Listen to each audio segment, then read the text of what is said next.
Hello. So when we were talking about the few exercises earlier that's going to benefit and help you, when we look at short and long leg, and I know there is a video already on my YouTube which shows you how to do the exercise, but because we're specifically looking at lengthening and increasing that space within the lower back, one of the exercises, the short and long leg, I'm going to show you how we're going to advance on from that stretch, but also if you can do these to start off with, holding for 5 seconds each side and then repeating 5 times, because what we need to do is we need to create that opening, that length within the lower spine. So just going to change the view slightly. So with the short and long leg, the most important thing is to get into position. So placing the pillow underneath the head, because we want to open that lower spine. We want to create that little bit of length and take some of that pressure off from those nerves that are being impinged. So laying on your back, taking the legs out in front of you. Now in a normal short and long leg exercise, we would make sure that our buttocks are slightly clenched and just a slight drawing sensation. So it's almost like from the belly button going up that you'll feel a slight drawing, and that will happen just because we have started to engage the gluteal muscles.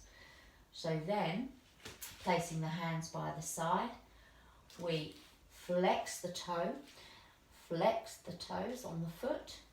Okay, I'm just lifting my leg to show you the purposes. And then by activating and clenching the buttocks and stretching through, what you'll find is I'm not hitching the hip up on the other side, which is the classic mistake that people do.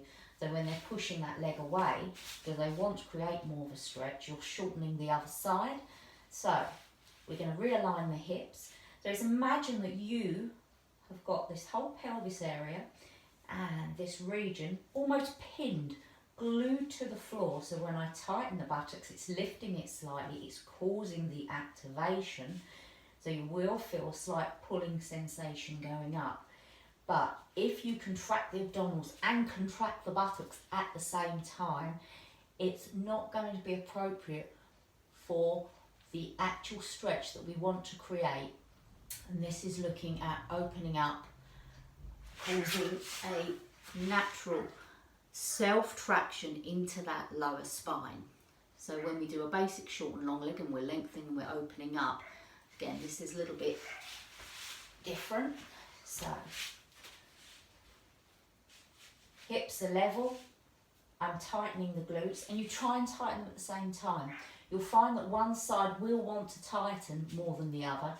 But when we look at precise Salling exercise, this is where the difference comes in. So the hips are in alignment. You'll feel that drawing sensation here. The glutes are tucked under. We flex the foot and we push away. The hip on the other side does not move. It is stable. Okay? And you're going to hold that for 5 seconds and then release. And then we repeat that on the other side. Now it's really important again to keep those hips, so I'm only lengthening and pushing out and opening up that low back area.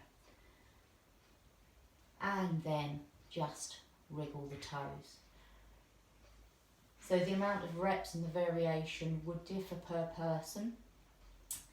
So for you in particular, we're going to look at 5 reps of each and holding for 5 seconds, but again that would vary. So when we start to open, then what we're going to do, and this is going on to some advanced self-traction movement, stabilise, tighten the glutes, you'll feel that automatic pull, and then you're going to push both legs away, and you're going to breathe through this, okay? So we're pulling up, and we're lengthening down. You're pulling up and lengthening down, and you're going to hold that. Now you will feel a gentle opening all around the lower abdominal region, coming up, and then you would relax. It's very, very subtle, because when we do the early stage of disc opening and helping you to work on that precision exercise, it's all about opening up. So both feet, and you're pushing out. So what you're doing is you're creating a length. Now, as you do this and you tighten your buttocks, what you will find as well is that the lower back starts to lift off. So we want to rectify that. So relax the legs, relax the feet. You've done the short and long leg. You've done the opening up of the lower back.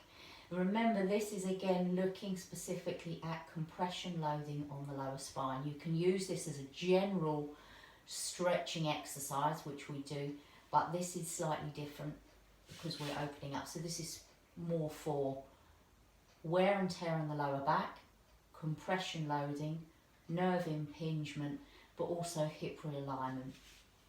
So we've done the singles, and again, for the particular client I've been working with, we are looking at increasing the reps. So again, it would be very individual how many we would give.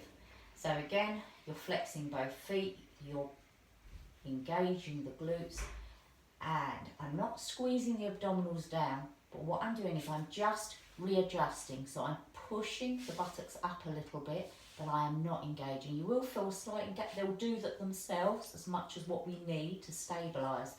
And then you push both legs away. And at the same time as you're pushing away, you're pushing that lower back into the floor.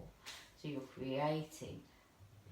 And what you'll find as you're creating that space, all of a sudden you'll feel a stretch coming from underneath the diaphragm, going out, pushing down, and then release. Okay. We're going to come up a little bit. So we would always finish with a knee hug when you're doing any spinal release.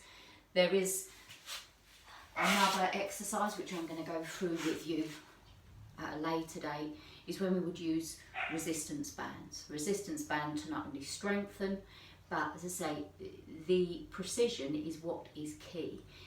By pushing that leg away and lengthening and stretching, if I was to overly stretch one side, it's going to have a negative effect on the other side if we're looking at spinal compression. So we'll start with that, and then we'll see how we get on. Okay, take care.